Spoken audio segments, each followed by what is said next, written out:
Ya, baik, perlu saya sampaikan memang kalau untuk potensi pertanian Kabupaten Garut ini kita hampir lengkap semua ya. Jadi artinya dari mulai stratifikasi lahan dataran tinggi, lahan dataran medium dengan lahan dataran rendah itu kita punya gitu ya. Jadi dataran tinggi di pegunungan, lahan sawah dengan lahan di pesisir pantai kita punya begitu. Nah, artinya dengan sertifikasi lahan yang lengkap, saya kira kita punya beberapa komoditas unggulan sesuai dengan sertifikasi lahan yang tadi saya sampaikan. Untuk sertifikasi lahan dataran tinggi, kita punya beberapa komoditas sayuran unggulan, ya, baik itu di Jawa Barat maupun nasional. Di antaranya satu, kita punya komoditas kentang, komoditas tomat, cabai, wortel, dan kubis. Nah, 5 komoditas utama itulah yang saya kira cukup dominan produksinya di Kabupaten Garut dan punya kontribusi baik itu kontribusi produksi ke Jawa Barat maupun ke tingkat nasional.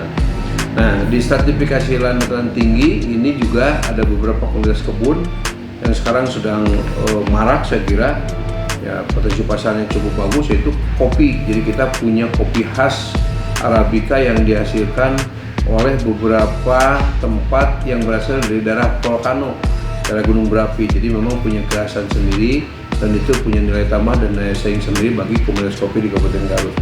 Nah, sedangkan untuk lahan sawah, ya lahan sawah kita punya komoditas jagung ya. Jagung kita cukup tinggi. Kontribusi produksi kita ke jagung Jawa Barat itu hampir 42% dari keseluruhan potensi jagung yang di Jawa Barat. Nah, sedangkan kontribusi produksi ke tingkat nasional jagung ini kita menduduki 12-13% per tahun. Jadi memang itu cukup besar. Nah, sedangkan untuk daerah pesisir ya ada beberapa komoditas kebun yang kita unggulkan. Di antaranya ada cengkih di sana, ada kapolaga ya, terus ada beberapa komoditas vanili yang ada di beberapa kecamatan. Saya kira ini salah satu komoditas yang punya unggulan Kabupaten Garut, dan dari beberapa komoditas tersebut memang ini sudah menjadi komoditas ekspor bagi Kabupaten Garut begitu ya. Sekarang mungkin itu yang beberapa komoditas unggulan yang ada di Kabupaten Garut.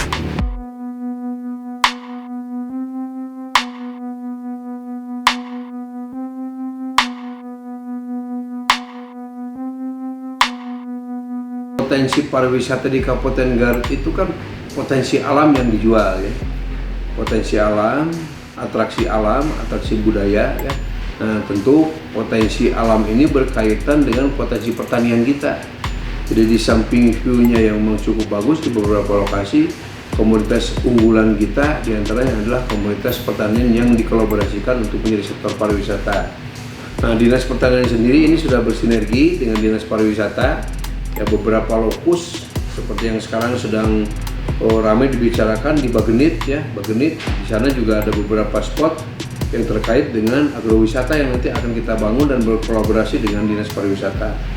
Yang keduanya, kita punya unggulan jeruk Garut. Tadi saya sampaikan di beberapa dataran tinggi ya, jeruk Garut tetap kita masih jadi komoditas unggulan, dan ini salah satu destinasi wisata kita yang sudah kita kembangkan adalah destinasi wisata petik jeruk Garut langsung ya, ada di Kecamatan Samarang maupun di Kecamatan Cisurupan.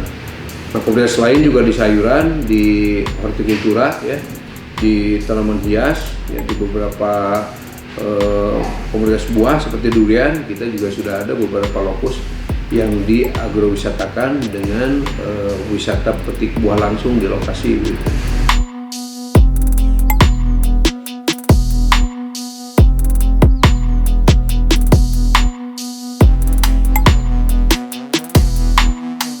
Kalau dari sisi produksi kita tidak terganggu sama sekali sebetulnya dari pencapaian produksi maupun produktivitas.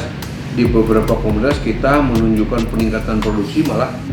Nah, yang terganggu itu adalah serapan pasarnya begitu ya. Jadi kalau dari produksinya saya kira kita cukup berhasil di tahun ini, kita hampir meningkat hampir 2-3% ya di komoditas palawija. Kalau di sayuran kita malah meningkat 10-15% dari produksi yang kita perkirakan. Nah, yang jadi masalah sekarang adalah daya serap pasar nih. Serapan pasar karena memang terpengaruh oleh daya beli masyarakat, sehingga itu cukup mengganggu terhadap harga-harga yang berlaku untuk sektor pertanian. Nah, apalagi di awal-awal musim pandemi, saya kira ini cukup mengganggu karena beberapa lokus kan distribusinya terhalang juga untuk masuk ke sentra pasar. Nah tapi mungkin 1 bulan atau 2 bulan berikutnya setelah masa pandemi kita hampir berjalan normal. Nah sekarang harga-harga juga sudah merangkak naik ya. Nah, sehingga upaya-upaya kita juga untuk membina para petani ini untuk tetap terus fokus untuk meningkatkan produksi ya, karena saya kira yang tadinya beberapa komoditas dipasok oleh luar Jawa, nah sekarang luar Jawa agak kerepotan karena masalah distribusi dan sebagainya. Saya kira punya potensi dari Kabupaten Garut ini untuk memasok kebutuhan-kebutuhan di sentra konsumen di daerah perkotaan, terutama untuk Jakarta dan sekitarnya.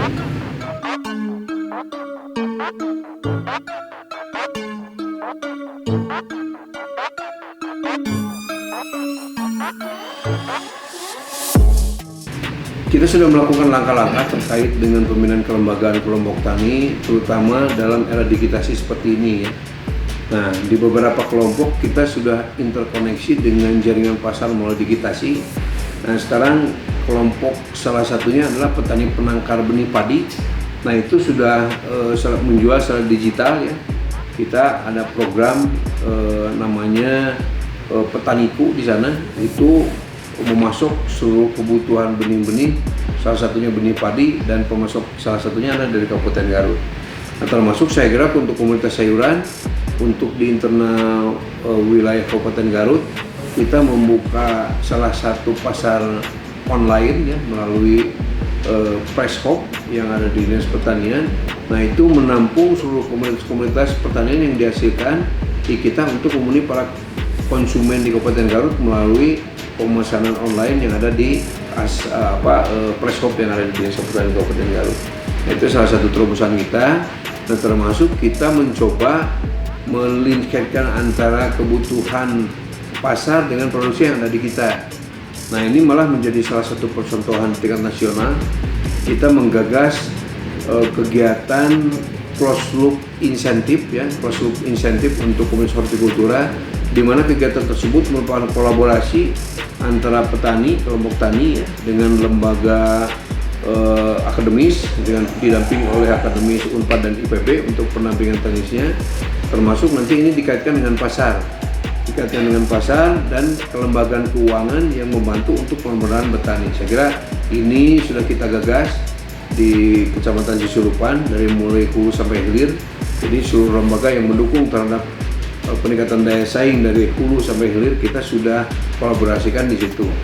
Dan saya kira ini menjadi kebanggaan Kabupaten Garut karena pola ini merupakan salah satu contoh yang diumumkan juga di tingkat nasional gitu.